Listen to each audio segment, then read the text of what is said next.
നമസ്കാരം. മീഡിയ കമ്പാനിയുടെ വളരെ പ്രാധാന്യമറിയിക്കുന്ന ഡെയിലി അപ്ഡേറ്റിലേക്ക് സ്വാഗതം. എല്ലാവരും അറിയേണ്ട പ്രധാനപ്പെട്ട കുറച്ച് അറിയിപ്പുകൾ. ഏറ്റവും ആദ്യത്തെ അറിയിപ്പ് പെൻഷൻ വിതരണവുമായി ബന്ധപ്പെട്ടാണ്.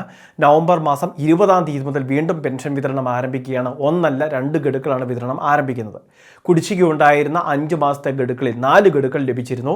അതിന് ശേഷിക്കുന്ന ഒരു ഗഡുവിൻ്റെ വിതരണം കൂടി നവംബർ 20-നുണ്ട്. ഇതുകൂടാതെ സർക്കാർ പുതുതായിട്ട് പ്രഖ്യാപിച്ച വർദ്ധിപ്പിച്ച പെൻഷൻ തുകയായിട്ടുള്ള 2000 രൂപയും, അങ്ങനെ 3600 രൂപയായിരിക്കും നമുക്ക് എത്തുക. ഈ ഒരു തുക ലഭിക്കുന്നതിന് വേണ്ടി, വർദ്ധിപ്പിച്ച പെൻഷൻ ഉൾപ്പെടെ ആനുകൂല്യം ലഭിക്കുന്നതിന് വേണ്ടി പെൻഷൻ വാങ്ങുന്ന എല്ലാവരും പുതുതായിട്ട് അപേക്ഷ വെക്കണോ, അല്ലെങ്കിൽ പുതുതായിട്ട് എന്തെങ്കിലുമൊക്കെ കാര്യങ്ങൾ ചെയ്യേണ്ടതുണ്ടോ എന്നൊക്കെ ഒരുപാട് ആളുകൾ ചോദിച്ചിരുന്നു. ഇനി ഇത് മാത്രമല്ല, പെൻഷൻ ലഭിക്കുന്ന എല്ലാ ഗുണഭോക്താക്കൾക്കും സർക്കാരിൻ്റെ ഒരു മെസ്സേജ് കഴിഞ്ഞ ദിവസങ്ങളിൽ എത്തിയിട്ടുണ്ട്, ഫോണിൽ എത്തിയിട്ടുണ്ട്. അപ്പോൾ ആക്റ്റീവ് അല്ലാത്ത മൊബൈൽ നമ്പർ അല്ലെങ്കിൽ പണ്ട് കൊടുത്ത മൊബൈൽ നമ്പർ ഇപ്പോൾ ഉപയോഗിക്കാത്തവർ, അങ്ങനെയുള്ളവർക്ക് ഒരുപക്ഷെ ഈ മെസ്സേജ് ലഭിക്കാൻ സാധ്യതയില്ല. നമ്മളുടെ പെൻഷൻ വർദ്ധിപ്പിച്ചിട്ടുണ്ട് എന്നും പെൻഷൻ തുക പരിപൂർണമായിട്ട് നൽകുന്ന കാര്യങ്ങളെ സംബന്ധിച്ചും നിങ്ങൾക്ക് പെൻഷൻ കിട്ടുന്നുണ്ട് എന്നൊക്കെയുള്ള സർക്കാരിൻ്റെ ക്ഷേമകരമായിട്ടുള്ള കുറച്ച് ചോദ്യങ്ങളൊക്കെയാണിത്. അപ്പോൾ ഈ കാര്യങ്ങളെല്ലാം തന്നെ ഉൾക്കൊള്ളിച്ചുള്ള ഒരു മെസ്സേജാണ് ഈ സമയത്ത് സർക്കാരിൻ്റെ ഭാഗത്തു നിന്ന് വന്നിട്ടുള്ളത്. അപ്പോൾ ഈ മെസ്സേജ് ലഭിക്കാത്തവർക്കും എല്ലാവർക്കും തന്നെ ഈ പെൻഷന് അർഹത ഉണ്ടായിരിക്കും. പെൻഷൻ ലഭിക്കുന്നതിന് വേണ്ടി പുതുതായിട്ട് ഇനി അപേക്ഷകളോ മറ്റു കാര്യങ്ങളോ ഒന്നും തന്നെ ചെയ്യേണ്ട ആവശ്യവുമില്ല. സേവനയുടെ സൈറ്റിൽ സ്റ്റാറ്റസ് പരിശോധിച്ചാൽ തന്നെ നമ്മളുടെ എല്ലാ വിവരങ്ങളും അവിടെ അറിയാൻ സാധിക്കും. പെൻഷൻ കഴിഞ്ഞ മാസം വരെ ലഭിച്ച എല്ലാവർക്കും തുടർന്നും പെൻഷന് അർഹത ഉണ്ടായിരിക്കും. പ്രത്യേകിച്ച് രേഖകളൊന്നും തന്നെ സമർപ്പിക്കേണ്ട ആവശ്യമില്ല.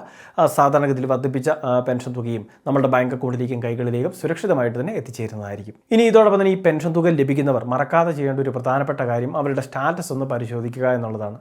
കാരണം ആധാറുമായിട്ട് സീഡ് ചെയ്തിട്ടുള്ള ബാങ്ക് അക്കൗണ്ടിലേക്കാണ് കേന്ദ്ര സർക്കാരിൻ്റെ ഫണ്ട് വരുന്നത്.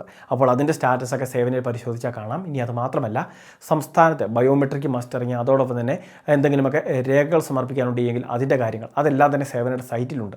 അതുകൊണ്ട് തന്നെ സേവന പെൻഷൻ എന്ന് ക്രോമിൽ നിന്ന് സെർച്ച് ചെയ്യുക. പെൻഷനർ ഐ ഡിയോ നമ്മുടെ ആധാർ നമ്പർ ഉപയോഗിച്ച് നമ്മളുടെ സ്റ്റാറ്റസ് പരിശോധിക്കാൻ സാധിക്കുന്നതായിരിക്കും. അടുത്ത മറ്റൊരു പ്രധാനപ്പെട്ട അറിയിപ്പ്, പ്രവാസികൾക്ക് വേണ്ടി സംസ്ഥാന സർക്കാർ നോർക്കയുമായിട്ട് സഹകരിച്ച് നടപ്പിലാക്കിയ നോർക്ക കെയർ എന്ന് പറയുന്ന ആരോഗ്യ അപകട ഇൻഷുറൻസ്, 10 ലക്ഷം രൂപയുടെ അപകട ഇൻഷുറൻസ്, 5 ലക്ഷം രൂപയുടെ ആരോഗ്യ ഇൻഷുറൻസ്. നിലവിൽ രാജ്യമെമ്പാടുമുള്ള 15,000-ഓളം വരുന്ന ഹോസ്പിറ്റലിൽ ക്യാഷ്ലെസ് ട്രീറ്റ്മെൻ്റ് ആണ്. നിലവിലുള്ള രോഗങ്ങൾക്കും കവറേജ് ഉണ്ട്. അപ്പോൾ 70 വയസ്സുള്ളവർക്ക് ചേരാൻ സാധിക്കുന്ന ഈ സ്കീമിൻ്റെ രജിസ്ട്രേഷൻ തീയതികൾ നവംബർ മാസം 30-ാം തീയതി വരെ ദീർഘിപ്പിച്ചതായിട്ട് ഇപ്പോൾ നോർക്കയിൽ നിന്നും അറിയിപ്പ് വന്നിട്ടുണ്ട്. പ്രവാസികൾ ഈ അവസരം പ്രയോജനപ്പെടുത്തുക.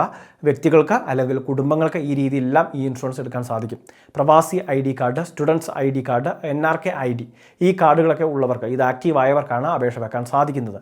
അടുത്ത വർഷമൊക്കെ വരുമ്പോഴേക്കും ഈ ആക്റ്റീവായ കാർഡൊക്കെ ഉണ്ട് എങ്കിലും നാട്ടിലേക്ക് മടങ്ങിയെത്തുന്ന പ്രവാസികളൊക്കെ ഉണ്ടാകും. അപ്പോൾ അങ്ങനെയുള്ളവർക്ക് ഇത് തുടരുന്നതിന് വേണ്ടിയുള്ള സംവിധാനങ്ങളും ഒരുക്കുമെന്ന് സർക്കാർ അറിയിച്ചിട്ടുണ്ട്. ഏറ്റവും അവസാനത്തെ പ്രധാന അറിയിപ്പ്, വിവിധ മത്സര പരീക്ഷകൾക്ക് തയ്യാറെടുക്കുന്നവർക്ക് വിവിധ കോച്ചിങ് സെൻറ്ററിലായിരിക്കും അവർ പരിശീലനം നേടുന്നത്.